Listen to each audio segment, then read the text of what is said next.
अखिलेश यादव की राजनीति इन दिनों ऐसी बिसात पर चल रही है जहां हर चाल उल्टी पड़ती नजर आ रही है। कभी मुस्लिम वोट बैंक को साधने की कोशिश तो कभी योगी सरकार पर सीधा हमला, लेकिन हर बार उनकी रणनीति खुद उन्हीं के लिए मुश्किल खड़ी कर रही है। नमस्कार, रूबरू देख रहे हैं आप और मैं हूं आपके साथ शिवानी रतूड़ी। आई लव मोहम्मद जैसे मुद्दे पर खुलकर सामने आना और सुमैया राणा जैसे नेताओं के भड़काऊ बयानों पर चुप्पी साधना अखिलेश को धीरे धीरे एक ऐसे दायरे में ले जा रहा है जहां उनकी छवि कानून और व्यवस्था को चुनौती देने वाली पार्टी के रूप में बनती जा रही है। जिस आग में वो सियासी रोटियां सेकना चाहते हैं, वही आग अब उनकी रणनीति को राख में बदलने पर तैयार है। विरोध की राजनीति करते करते सपा अब कट्टरता के घेरे में फंसती दिख रही है और यही अखिलेश की सबसे बड़ी राजनीतिक चूक बनती जा रही है। क्या कुछ हुआ है, आइए जानते हैं विस्तार से। समाजवादी पार्टी पर बढ़ती मुसीबत। उत्तर प्रदेश में आई लव मोहम्मद विवाद इन दिनों पूरे देश में चर्चा का केंद्र बना हुआ है और इस विवाद ने अब एक नया मोड़ तब ले लिया जब समाजवादी पार्टी के नेता और प्रसिद्ध शायर मुनव्वर राणा की बेटी सुमैया राणा को इस मुद्दे पर कथित भड़काऊ पोस्ट करने के आरोप में पुलिस कार्रवाई का सामना करना पड़ा। यह घटना केवल एक राजनीतिक विवाद नहीं है, ये सवाल उठाती है कि मौजूदा राजनीतिक परिदृश्य में धार्मिक भावनाओं और सामाजिक सौहार्द को किस प्रकार के बयानों से खतरा उत्पन्न हो सकता है। बरेली हिंसा के बाद जिस तरीके का बयान उनका सामने आया है, जो पोस्ट उन्होंने करी है, भड़काऊ है।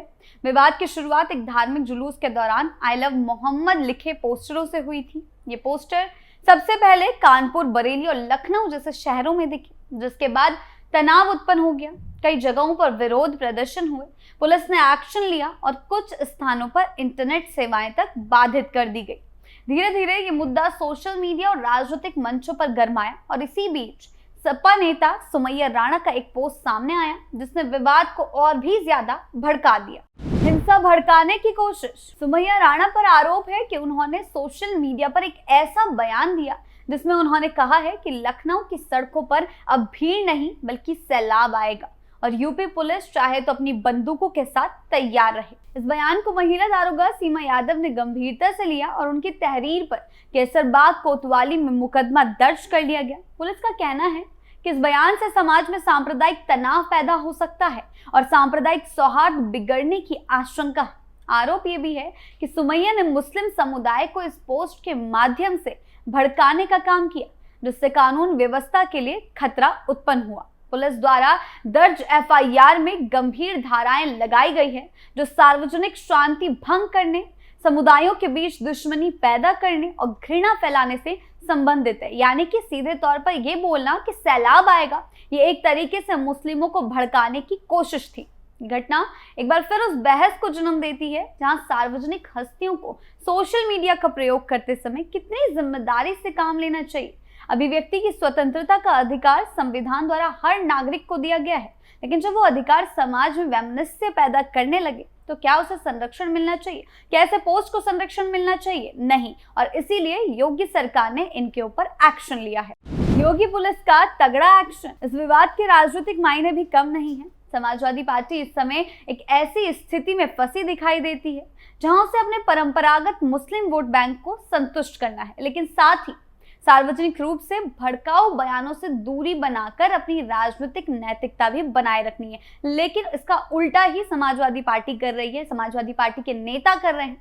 सुमैया राणा का बयान ऐसे समय पर आया जब पार्टी पहले ही बरेली और अन्य जिलों में हुई पुलिस कार्रवाई के विरोध में सक्रिय थी।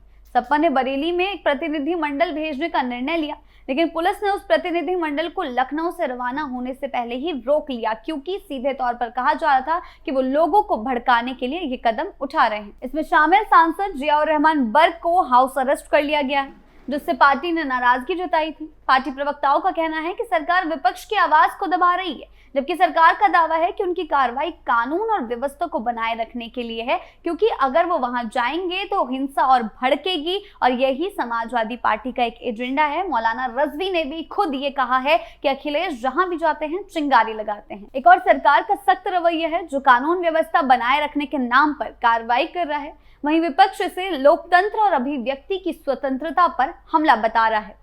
पूरे मामले को देखें तो ये साफ हो जाता है कि आई लव मोहम्मद विवाद अब धार्मिक भावना से अधिक राजनीतिक अस्त्र बन चुका है। भाजपा इसे समाजवादी पार्टी की मुस्लिम तष्टीकरण की नीति का उदाहरण बता रही और मुख्यमंत्री योगी आदित्यनाथ ने इस मुद्दे को लेकर सख्त रुख अपनाया है। जिस तरीके के बयान दिए जा रहे हैं समाजवादी पार्टी के नेताओं द्वारा, प्रोटेस्ट किया जा रहा है दिल्ली के जंतर मंतर में ताकि तौकीर को रिहा किया जा सके, तो ये सीधे सीधे हिंसा को भड़काने की ही कोशिश है। मुख्यमंत्री ने साफ कहा कि जो भी लोग सांप्रदायिक तनाव फैलाने का प्रयास करेंगे उनके खिलाफ ठोस से ठोस कार्रवाई की जाएगी। उन्होंने ये भी दोहराया कि सरकार सामाजिक सौहार्द को बिगाड़ने की किसी भी कोशिश को बर्दाश्त नहीं करेगी। भाजपा के नेताओं का यह भी आरोप है कि सपा और उससे जुड़े लोग जानबूझकर मुस्लिम समुदाय को भड़काने की कोशिश कर रहे हैं। जो बयान सामने आ रहे हैं, जैसा कि देखा जा रहा है, ताकि राजनीतिक लाभ लिया जा सके। वहीं कांग्रेस इस मुद्दे पर अलग रुख अपनाते हुए कहती है कि आई लव मोहम्मद कहने में कुछ गलत नहीं है, यानी कि ये सीधे तौर पर एक वर्ग को भड़काने की कोशिश है ताकि हिंसा एक बार दोबारा हो सके। कांग्रेस नेताओं का कहना है कि सरकार इसे बेवजह विवाद बनाकर सांप्रदायिक ध्रुवीकरण की राजनीति कर रही है। इस तरह विवाद ने न केवल राजनीतिक विभाजन को गहरा दिया है, बल्कि जनता में भी एक मानसिक ध्रुवीकरण पैदा किया है, जहां हर व्यक्ति अपनी धार्मिक, सामाजिक और राजनीतिक पहचान के आधार पर अलग अलग निष्कर्ष निकाल रहा है। मुस्लिम समाज को जब ये कहा जा रहा है कि उनके खिलाफ जानबूझकर ये कार्रवाई हो रही है, तो उनके मन में जहर घोला जा रहा है। इस पूरे घटनाक्रम से एक सवाल बार बार सामने आता है कि अभिव्यक्ति की स्वतंत्रता और धार्मिक भावनाओं की अभिव्यक्ति को संविधान में दी गई स्वतंत्रता की सीमा के भीतर रहना चाहिए या उसका उपयोग राजनीतिक फायदे के लिए किया जा सकता है? क्या कोई व्यक्ति, विशेषकर जब वो एक राजनीतिक पद पर हो, सार्वजनिक मंचों पर ऐसा बयान दे सकता है जो सीधे तौर पर पुलिस और प्रशासन को चुनौती देता हो? और अगर वैसा करता है तो क्या उसे केवल राजनीतिक अभिव्यक्ति का हिस्सा माना जाए या इसे कानून व्यवस्था के विरुद्ध खतरे के रूप में देखा जाए?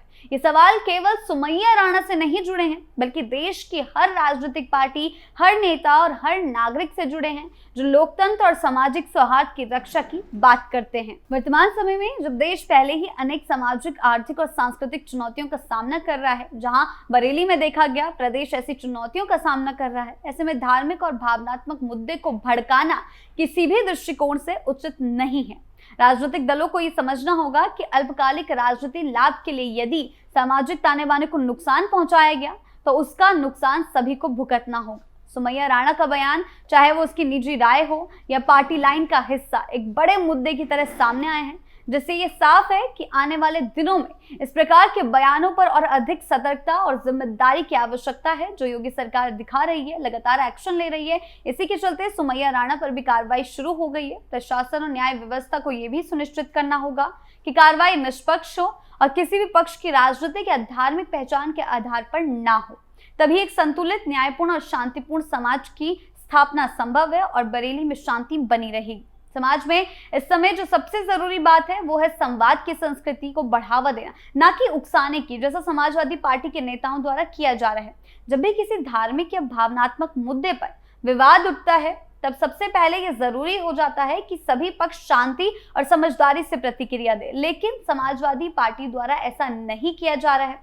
किसी बयान को इस तरह प्रस्तुत किया जा रहा है कि आग में घी डालने का काम कर रहा है। ऐसे बयान नहीं देने चाहिए, लेकिन ये अखिलेश यादव और उनके नेताओं को समझ में नहीं आ रहा है और सोशल मीडिया उपयोगकर्ताओं पर भी शिकंजा कसा गया है। अब जागरूक और सतर्क रहने को कहा गया है। हर वायरल पोस्ट पर आंख मूंदकर विश्वास करना, शेयर करना और प्रतिक्रिया देना एक जिम्मेदार नागरिक के कर्तव्यों के विपरीत है और ऐसा करने के लिए सरकार ने स्ट्रिक्ट एक्शंस लागू किए हैं। तो अंततः ये कहा जा सकता है कि आई लव मोहम्मद विवाद और सुमैया राणा पर दर्ज मुकदमा भारत में वर्तमान सामाजिक और राजनीतिक परिदृश्य की एक गहरी तस्वीर पेश करता है। केवल धार्मिक नारा या एक सोशल मीडिया पोस्ट का मामला नहीं है।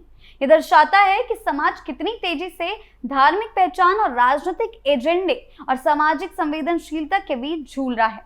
आज अगर इस विवाद से कुछ देखा जा रहा है तो ये है कि एक दूसरे के विश्वासों का सम्मान करते हुए संविधान के दायरे में रहकर अपने विचार प्रकट करने होंगे, नहीं तो ऐसे बयान जो समाजवादी पार्टी द्वारा दिए गए हैं वो और भी ज्यादा हिंसा भड़काने की कोशिश करेंगे। इस पूरे घटनाक्रम का एक ही मुद्दा जो है सामने आता है कि गंभीर सच्चाई को खड़ा करता है, जो कि है धर्म, राजनीति और समाज की भावनाएं आपस में उलझती हैं। तो केवल बयानबाजी नहीं बल्कि सामाजिक ताना बाना भी खतरे में पड़ जाता है। आई लव मोहम्मद जैसे नारों को लेकर उपजा विवाद एक बार फिर ये साबित करता है कि आज का भारत संवाद से ज्यादा टकराव की दिशा में बढ़ता दिख रहा है और विपक्ष इसी रणनीति पर काम कर रहा है। सुमैया राणा का बयान हो या उस पर हुई पुलिसिया कार्रवाई, दोनों ही पक्षों को अपनी अपनी जिम्मेदारी को समझने की जरूरत है। लोकतंत्र में विरोध और समर्थन दोनों का अधिकार है, लेकिन वे अधिकार तभी तक मूल्यवान है जब तक वो सामाजिक शांति, सम्मान और संवैधानिक मर्यादाओं के भीतर बना रहे। अब समय आ गया है कि धार्मिक भावनाओं को राजनीतिक हथियार नहीं बल्कि एक सामाजिक समरसता का आधार बनाएं। आपकी इस बारे में क्या राय है, हमें कमेंट सेक्शन में जरूर बताएं। नमस्कार।